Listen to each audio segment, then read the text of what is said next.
Have you ever really messed something up? Today's going to be kind of a therapy session, or a 12-step program, if you will. Hi, I'm Kevin. I'm a screw-up. Hello, Kevin. One of my passions is riding and racing motorcycles, and I have a lot of passions, and they're long-term ones. I married my wife Sherry, a wonderful woman, patient, in 1974, and I started my first business, one of 9, in 1973. And in 1970, I committed my life to Christ. But in 1966, I bought my first dirt bike and started racing. And it's the longest running passion of my life. I really enjoy it. I've learned a lot of lessons from it as well. Today, I'd like to share a story about one of the lessons and go through it, kind of dissect it a little bit, see what we can learn from it. The best time for me to ride, just to ride with friends for fun, is Thanksgiving. Thanksgiving morning or the day after Thanksgiving, we get together and go for a ride. We ride up into the desert, up through washes and trails, single tracks, and get up on a ridge or a mesa, shut the bikes off and overlook the desert. And we talk about what we're thankful for. It's a wonderful time. It really lights me up. What lights you up? So one Thanksgiving, one person called another one, I called someone, and there's texting going on, and we're men, so we don't know who's going or who's going to be there. And we go south of Las Vegas, and we gather up at the appointed time, and there's 14 guys. Now let me set the table here. I am a dirt bike connoisseur, and so 4 or 5 guys is perfect. Any more than that, and you're asking for trouble. Some guy's going to have a flat, some guy's going to get lost, some guy's going to be way too slow.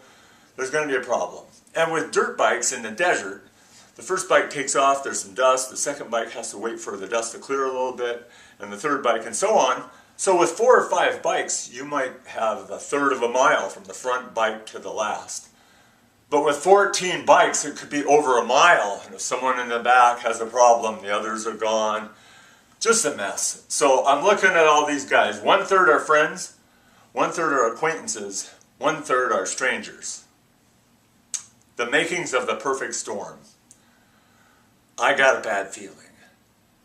Well, we take off, and it's wonderful. The first problem we already overcame because it rained the day before. No dust, so everyone's riding close to one another, and we're riding fast, we're riding free, and now the tables have turned a little bit.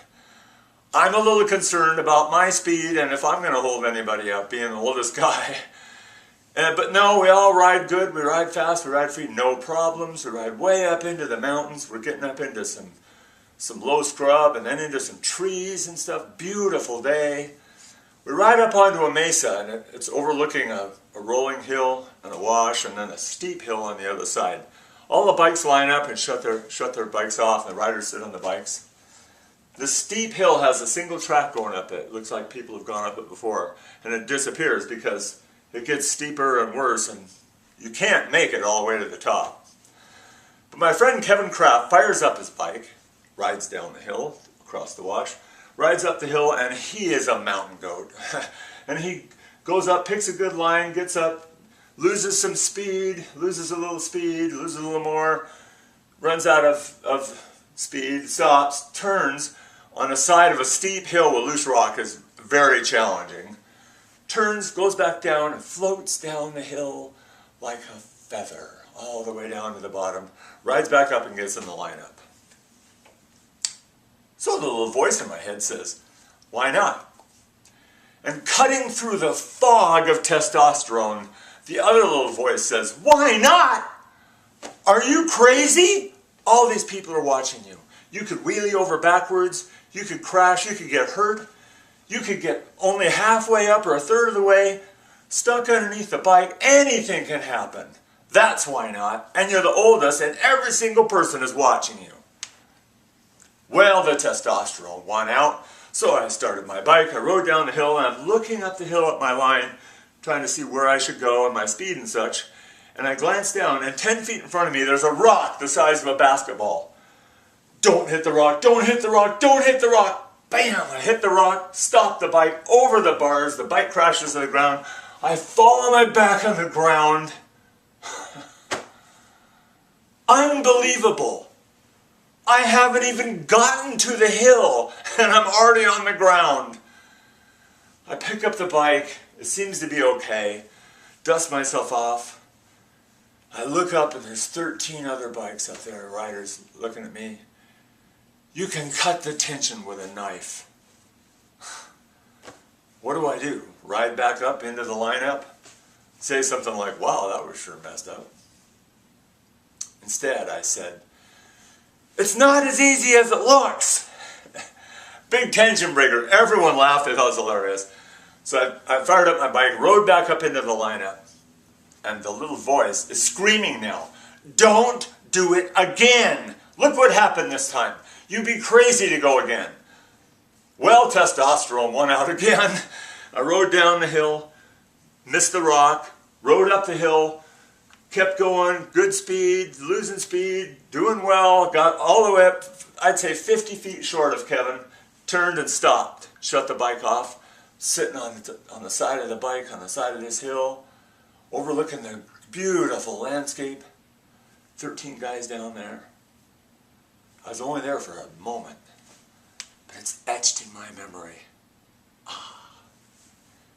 Fired up the bike, rode back down the hill, had a great day. We rode the rest of the day, it was wonderful. So what are the lessons here? Well, the first one is take a risk. You know, when Kevin started his bike, did it, and then I took a risk. After I rode back, did anybody else ride up that hill? Not one person. They saw what happened. The risk was far too great. Peter the Apostle was a person who took a risk.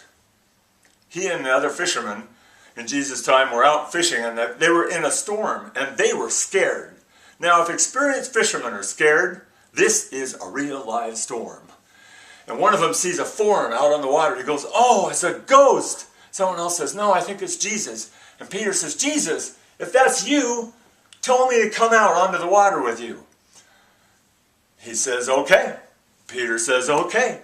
He steps out of the boat, focuses on Jesus, and he walks on the water toward him. Then he loses focus. He sees the water. He gets all scared. He starts to sink. Jesus picks him up, and they get back in the boat. Peter took a risk. And he failed. He sunk in the water. But he also is one of the two people in the history of mankind that have ever walked on water. And really, Jesus doesn't count. I mean, he was the Son of God, so Peter's really the only one.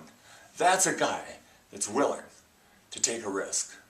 Are you willing to take a risk?